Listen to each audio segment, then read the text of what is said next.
Hello everyone, LB Miller here from Meadowlark Log Homes and my channel Amish Meadows, and I'm driving through my farm. I'm going to stop right here and talk for just a second and turn the camera around so you can actually see going down to where I'm going. I'm on my way to my son's property a ways down the road with I've got my dozer there. I'm going to put in a road for him with the dozer up to the property. He's getting property from from Chris and Janelle, his parents-in-law, our good friends. And so they divided the property, and we're doing a road. I'm building a road from the bottom all the way to the top of the hill where he's getting the property. So I'll do a little video and talk on the way down. Got the phone turned around, so this is my driveway going down the hill. And as many of you guys have mentioned in the videos, it's really past time, way past time to get more videos of my house, our log house. I started with a number of videos and it needs some updated videos. There it is. But I kind of in the last couple of years, I didn't do very much. We moved into the house. I would like to do a series of videos on the house, and things have been happening around here. There's my sheep. We've got 10 Icelandic sheep in that pen right there.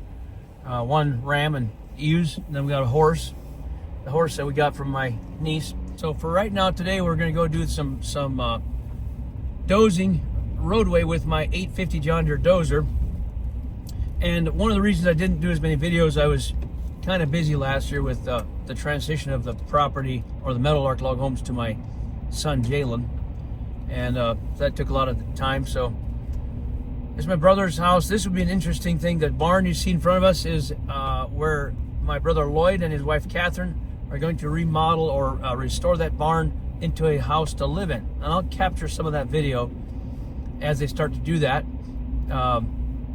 They live in a real large house, and they only have one child at home, so they want to rent it out and live in the barn. Driving through the church property right now. The Eagle Valley Church is on my right, and then looking straight ahead, about a mile right straight below me, is Meadowlark Log Homes, that whole thing down there. And now again to my straight ahead of me is the our little log school and the Outback Lodge. Those are stories in themselves. So for another time. And these meadows here, we really desire to fence them properly and get them built up with the proper nutrients, begin farming them properly. So far the deer carry off most of the harvest because we have hundreds of deer. So it's going to take a very expensive fence around the perimeter to keep the deer out. And so up here on my left is Meadowlark Log Homes, and my son is acquiring some of this field to my left to expand Meadowlark, and we're going to move all the logs from the right side of the road here on my right all the way over to the left side in the field. So that will be one consolidated property. We're working on that right now. So lots of things in transition. On my right, we have the piles of hemp that I'm still unbundling, that I'm going to be composting. And it's my dad's house on the right, my dad's barn on the left.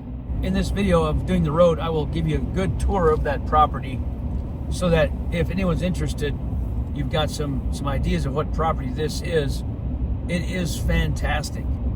At first, there was talk of them building a house up there, but they already have their own property, a log house, and they just acquired a little property. Jalon, McKenzie, my son and daughter-in-law, they just acquired a little bit more property.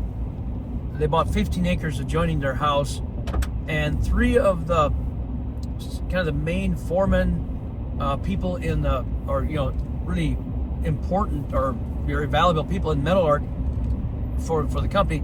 They Isaac, Josiah, and Jesse are buying that property to put houses on for their families, and Jalon's getting a little bit of that. So he invested in some property next to his house. So he's no longer interested in building like a residential home site for themselves up on the new property, which I'm putting the road in. But he mentioned he might just consider selling that property. It's flat. It's got some flat spot on top, and when you're up on the property, you can hear the river. You can hear the creek, and that's really something. You can hear the creek probably, well, at this time of year it's running pretty fast, but probably all year long. You can hear that. The property actually goes down to the river. Actually, the access to the property is along the dike of the river. There's a levee built of rocks that would prevent the town of Libby from flooding. If it jumped that levee, it would be catastrophe, which has happened in the past. So the last big flood of maybe 98, they put a massive levee in there with rocks, and the city has not flooded since then. It actually jumped the banks and went and did some damage. Had lost some houses actually in town, but it's all safe now. It's a really nice levee, so that's his right of way to the property. Anyhow, I'm driving along the farm to market road here. Now, Jalon McKenzie's property's on the left, right in these woods here, where they live. Here I'm turning off of the farm to market, cutting across to Highway 2, and there's some restoration projects underway. You can see on my right ahead of me on my right, the old hotel, Pioneer Junction Hotel, is being renovated completely, stripped for apartments, and that'll be nice. It's not looking nice now, but they're renovating it. Now we're on Highway 2 heading toward Libby. One of the things that happened on the left up here is a property that my son Jalon owns. Right there is a Meadowlark log cabin that he displays for sale there, right there. The shed was a restaurant that burned to the ground a year ago. We were really sad about that. So he bought the property from the owner, and he's going to have a storefront or a maybe display or offices for Meadowlark, or we're not sure, but it's a valuable property on the 4-lane here leading into Libby. Got a lot of nice coffee shops here in the area. There's one right there. Our favorite, of course, being the coffee house at the Amish farm to market. This is the road on the dike that leads to the property. We're actually on Chris and Janelle's property right now. The right of way going through their property, their farm being on the right of me. This is a beautiful river. This property comes down to the river. The trees in front of us, the green trees straight ahead of us, that's the property. All the green trees on that slope come down. The property comes down to the river, and it goes up from the river all the way up to the right. Up to my right is the 2 benches, and this is really, really prime property. I didn't think about this very much, but just as I started talking to you guys this morning, I realized I could actually advertise this property for my son, because I think, he mentioned he might want to sell it. It's just, I'm gonna have a nice road when I get done, and I'll get out now and I'll get the cat started and talk about the property. So you're not far from town, and you're about, from the Amish farm to market where I came from to go shopping there, you'd be about 7 miles, and then there's gas stations and coffee shops nearby here. You're very remote, or very private up here. It goes all the way up into the Cabinet Mountains. There's a strip of land from this property going all the way up into the mountains.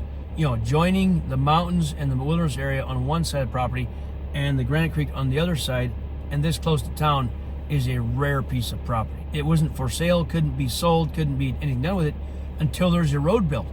And you can see the beginnings of my road up here. And don't get concerned. This is my first 4 hours of getting the trees knocked down with that dozer, and getting a rough, some area cleared so I can begin building the road. Let's get out and start the dozer up, get it warmed up, and start working on this road.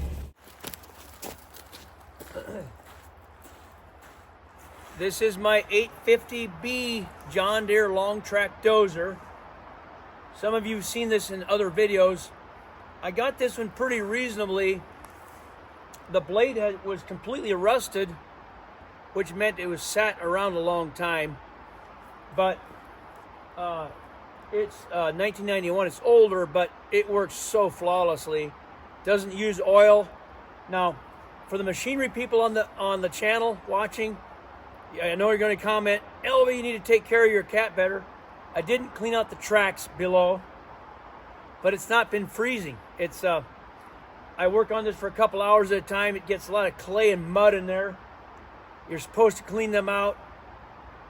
The tracks could use a little tightening, but it's not bad. They're a little bit saggy. But I don't know, I get lazy, don't want to clean it out every night. I'm going to check the oil and fire it up, warm it up, and it usually starts right off. For those of you who are green-minded, it smokes, okay? It's 1991, but it does a tremendous job. So let's get this thing started up. I'm going to lift this lid to check the engine oil. It's perfect.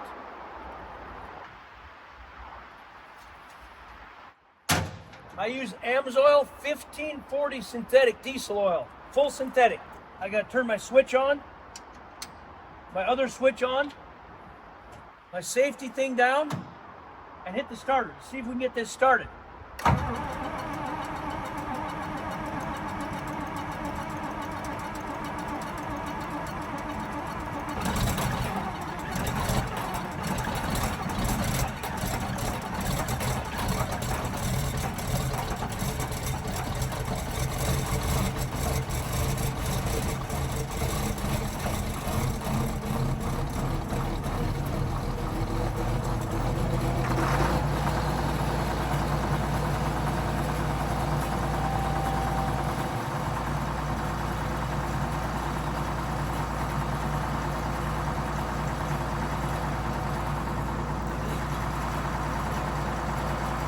It clears up after a few minutes,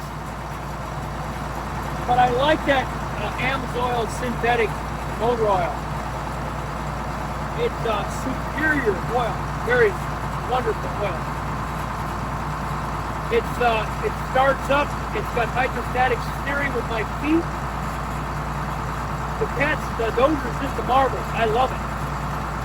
So for my equipment for the day is I use gloves. Because I wear gloves, a water bottle, my Montana water from the Amish farm to market. That's was rated number 2 water in the world. So I have some water, and I use earplugs, ear protection. I put them on, and I will turn this into a time lapse, and you guys can watch me start on this road.